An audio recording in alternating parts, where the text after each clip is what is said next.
Welcome to the heart of American industrial might during World War II. This is the story of how raw steel became the M4 Sherman tank, the armored beast that helped win the war. From the mines of Minnesota to the battlefields of Europe, we're taking you inside every single step of this incredible process. This is how America built over 50,000 tanks in just 4 years. Our journey begins 1,500 feet below ground in the Mesabi Range of Minnesota, where some of the richest iron ore deposits on Earth have been fueling American industry since the 1880s. Miners work around the clock in 3 shifts, extracting red hematite ore that contains up to 60% pure iron. The ore is blasted loose using controlled explosives, then loaded onto rail cars by massive steam shovels that can move 15 tons in a single scoop. Every day, thousands of tons of this ore begin their journey toward becoming tank armor. The ore travels by rail to the shores of Lake Superior, where it's loaded onto enormous cargo ships called ore boats.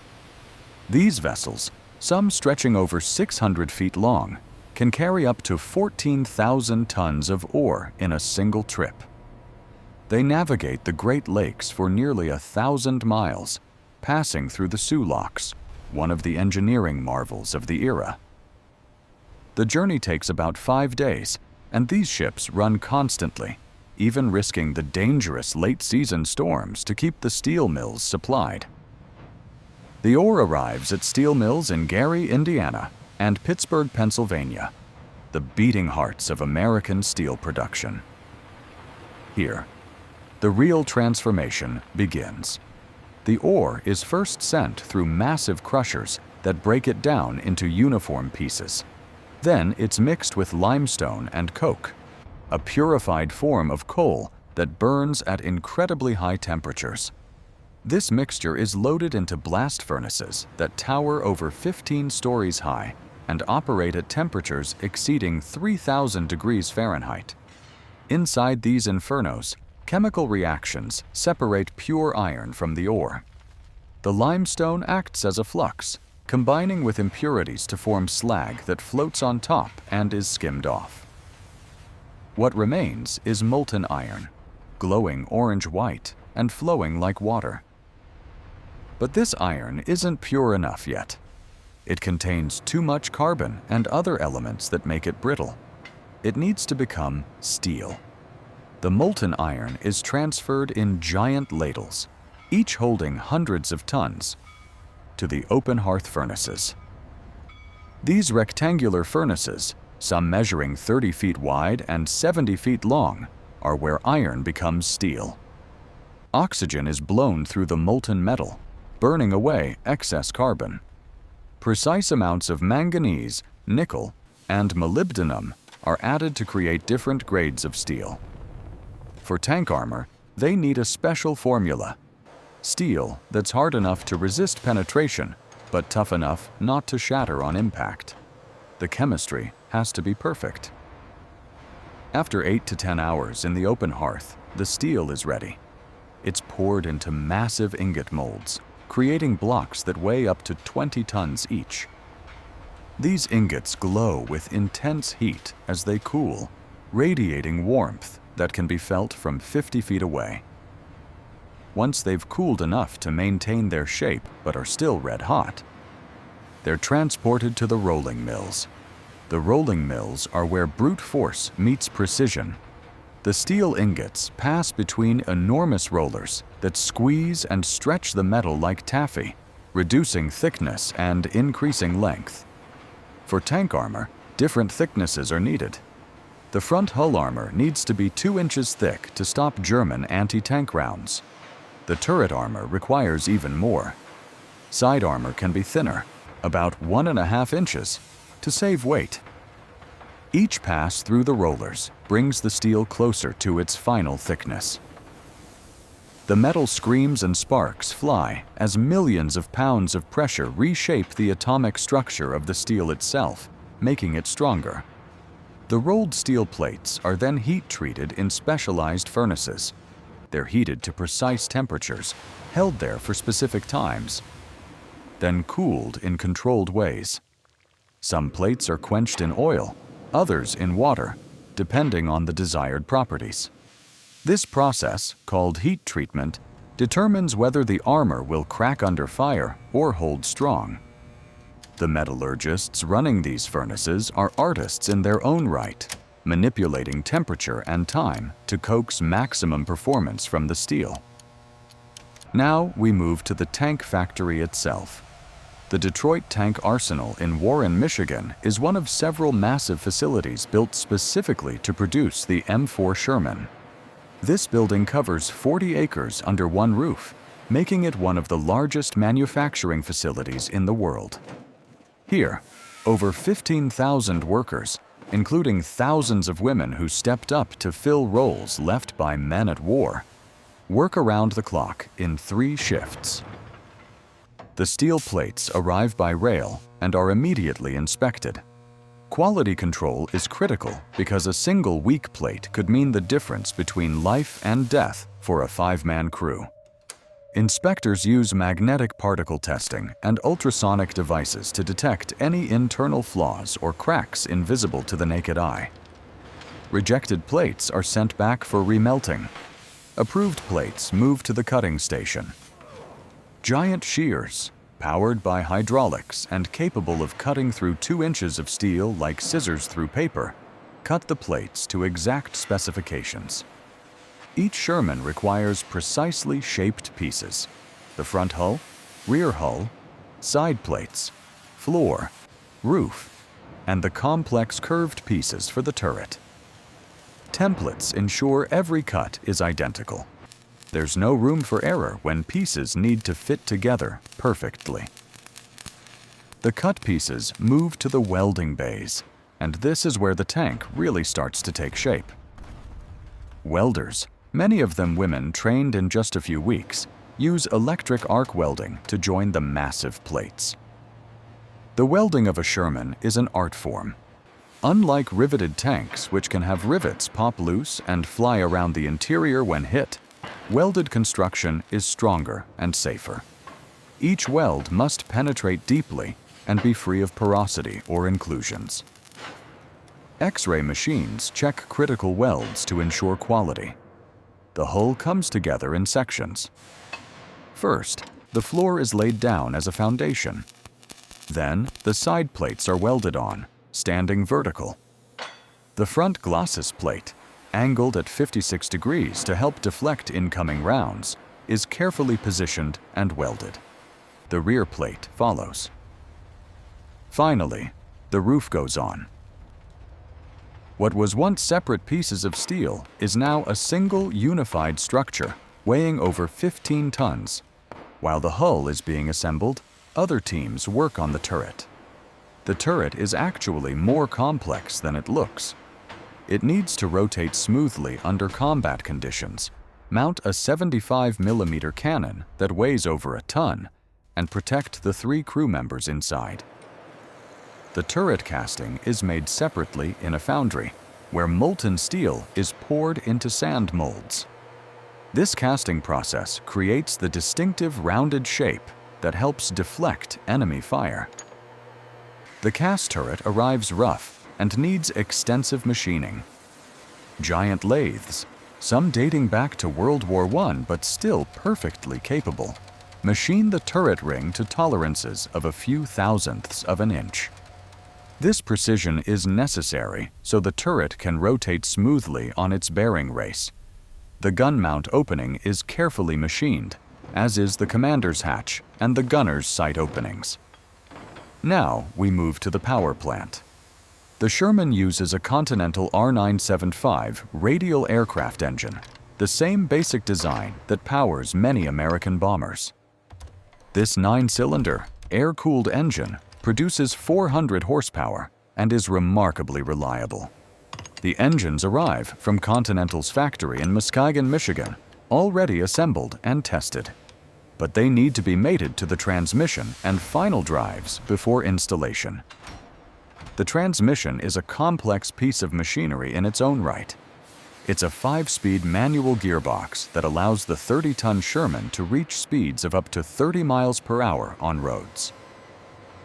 The transmission is built in a separate section of the factory, where precision ground gears are assembled with roller bearings and synchronized shifting mechanisms. Each transmission is tested on a dynamometer that simulates combat loads before it's approved for installation. The engine and transmission are bolted together as a unit, along with the cooling fans and radiators. This entire power pack is designed to be removed and replaced in the field if necessary, a feature that gives the Sherman a huge advantage in terms of maintenance.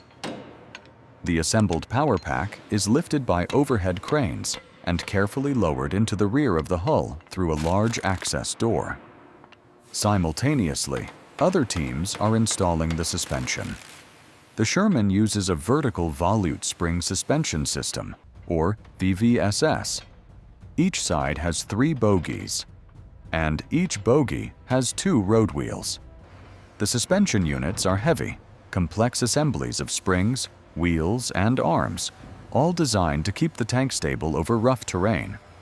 Installing the suspension requires precision because improper installation can cause premature wear or even failure under combat stress. The tracks are assembled link by link. Each track is made up of 79 individual links, and each link weighs about 40 pounds. The links have rubber pads on the contact surface to reduce wear on paved roads and provide better traction. Workers connect the links with steel pins, creating 2 complete track assemblies that are then wrapped around the drive sprockets and road wheels. The turret, now fully machined and prepared, is lifted by crane and carefully lowered onto the hull. It sits on a large ball bearing race that allows it to rotate. The connection between turret and hull must be perfect. Too tight and it won't turn smoothly. Too loose and it will wobble. Adjustments are made using shims until the fit is just right. Then the turret drive mechanism is installed, allowing the gunner to rotate the turret using either electric power or manual cranks. The main gun, a 75mm M3 cannon, is installed next. This gun can fire both high-explosive shells against infantry and structures, and armor-piercing rounds against enemy tanks. The gun barrel alone weighs nearly 1,000 pounds and must be precisely balanced within the turret. The recoil mechanism, which absorbs the tremendous shock of firing and returns the gun to battery position, is carefully adjusted and tested. Now the interior fitting begins. This is where the tank transforms from a steel shell into a fighting vehicle. The floor is covered with rubber matting to provide insulation and reduce noise. Seats are installed for the driver and assistant driver in the hull, and for the commander, gunner, and loader in the turret. These aren't comfortable seats by any means, but they're positioned to give each crew member access to their controls and weapons. The ammunition racks are installed next. A Sherman carries 90 rounds of 75mm ammunition, stored in racks around the interior. Early Shermans had a dangerous flaw. Ammunition stored in sponsons on the sides made them vulnerable to brewing up, catching fire when hit. Later models moved ammunition to the floor and added water jackets for protection. The racks are designed for quick access, but also to prevent rounds from breaking loose during violent maneuvers. The electrical system is installed by specialist electricians. The Sherman has a surprisingly complex electrical system for its era. There's a generator driven by the engine, batteries for starting and backup power, motors for the turret traverse and gun elevation, radios for communication, an intercom system so the crew can hear each other over the engine noise, and lights both inside and out. Miles of wiring are run through conduits and secured with clamps. Every connection is soldered and wrapped to prevent corrosion and vibration damage. The radio system is critical. American tanks have a huge advantage over their opponents because every single Sherman has a radio. German tanks often only have radios in command vehicles. The SCR 508 radio installed in the Sherman allows communication between tanks and with infantry and artillery units. This communication capability is one of the Sherman's greatest strengths, allowing coordinated tactics that overwhelm better armed but isolated enemy tanks. The periscopes and vision devices are installed. The driver has a periscope that can be rotated to see in different directions. The assistant driver, who also operates the hull-mounted machine gun, has his own periscope. The commander has a rotating periscope in his hatch, and the gunner has a telescopic sight linked to the main gun. All of these optical devices are precision instruments, made to exacting standards and carefully aligned. Speaking of machine guns, the Sherman carries 3. There's a .30 caliber Browning M1919 machine gun in a ball mount in the front hull, operated by the assistant driver. There's another .30 caliber coaxial machine gun mounted alongside the main gun in the turret, aimed wherever the main gun aims. And there's a .50 caliber M2 Browning heavy machine gun mounted on top of the turret for anti-aircraft defense. These weapons and their ammunition feed systems are installed and tested. The tank is nearly complete now, but it needs paint. The standard color is olive drab, a greenish-gray that provides decent camouflage in European terrain. The paint isn't just for looks. It provides a layer of protection against rust and corrosion. The entire exterior is spray-painted in massive paint booths, with particular attention paid to getting paint into every seam and joint where water might collect. While the paint dries, stenciling crews add the identification markings. Each tank receives its serial number, weight specifications, and warning markings. The famous White Star, the symbol of American forces, is painted on the turret sides and hull. These stars make the tank easily identifiable as friendly to aircraft and other ground forces, reducing the risk of friendly fire. Finally, the completed tank moves to the test track. Every single Sherman that leaves the factory must pass a rigorous test before it's accepted. Test drivers put the tank through its paces, checking the engine, transmission, steering, brakes, and suspension. The turret is rotated repeatedly. The gun is elevated and depressed through its full range of motion. The radios are tested. The machine guns are checked for proper function, though they're not live-fired at this stage. Any problems discovered during testing are immediately addressed. A tank might be sent back for adjustment of the track tension, recalibration of the gun sights, or repair of an electrical fault. Nothing leaves the factory until it passes every test. The workers take pride in their work because they know soldiers' lives depend on it. Once a tank passes all tests, it's driven under its own power to the rail yard adjacent to the factory. Here, specialized rail cars with heavy-duty flatbeds wait to transport the tanks. The Shermans are driven up ramps onto the flat cars and secured with chains and blocks. Each flat car can carry 1 tank. A typical train might have 20 to 30 tanks heading to port. The trains travel to East Coast and Gulf Coast ports, primarily New York, Boston, and New Orleans. The journey can take several days, and security is tight because these trains are valuable targets for sabotage. At the ports, the tanks are driven off the trains and onto cargo ships using reinforced piers and ramps designed to handle their weight. The ships that carry these tanks across the Atlantic are often Liberty ships, mass-produced cargo vessels built using the same principles of standardized production that make the Sherman possible. A Liberty ship can carry dozens of tanks along with other vehicles, ammunition, and supplies. The Atlantic crossing takes 2 to 3 weeks, and the threat of German U-boats is constant. Convoys of cargo ships are protected by destroyers and escort carriers. Upon arrival in Britain or directly in France after D-Day, the tanks are unloaded and move to depots where they undergo final preparation. They're fueled, loaded with ammunition, and assigned to units. Crews who have trained on similar tanks in the States meet their assigned Shermans here. The crews perform their own inspections, adjust the seats and controls to their preferences, and add personal touches like nicknames painted on the turret. From the depot, the tanks move to assembly areas near the front lines. This might involve being loaded onto even larger transport ships for movement across the English Channel, or driven cross-country on their own tracks.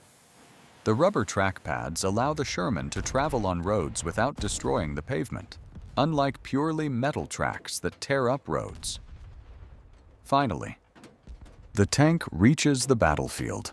What began as iron ore buried deep in Minnesota has become a weapon of war. The 5-man crew climbs aboard. The driver settles into his seat and starts the engine. The radial engine coughs, then roars to life with its distinctive sound. The assistant driver checks his machine gun. In the turret, the loader prepares the ammunition. The gunner checks his sights, and the commander surveys the battlefield through his periscope. The entire process, from ore in the ground to tank on the battlefield, takes about 6 months. But at peak production in 1944, American factories are completing 1 Sherman tank every hour, 24 hours a day, 7 days a week. This is the miracle of American industrial production, the arsenal of democracy that helps win World War II. The Sherman isn't the most heavily armored tank. It isn't the most powerfully armed, but it's reliable, easy to repair, easy to produce in massive quantities, and crews can be trained on it quickly. Most importantly, it's available in overwhelming numbers when and where it's needed. For every German Panther or Tiger tank, there are 5 or 10 Shermans. And that makes all the difference. This has been the complete story of how America built the M4 Sherman tank, from raw steel to battlefield. Every tank represents thousands of hours of labor, from miners to metal workers, from welders to test drivers. It's a testament to what a nation can accomplish when every resource is mobilized toward a common goal. The workers who built these tanks knew they were doing more than just manufacturing. They were helping to win a war and save the world from tyranny, and they succeeded.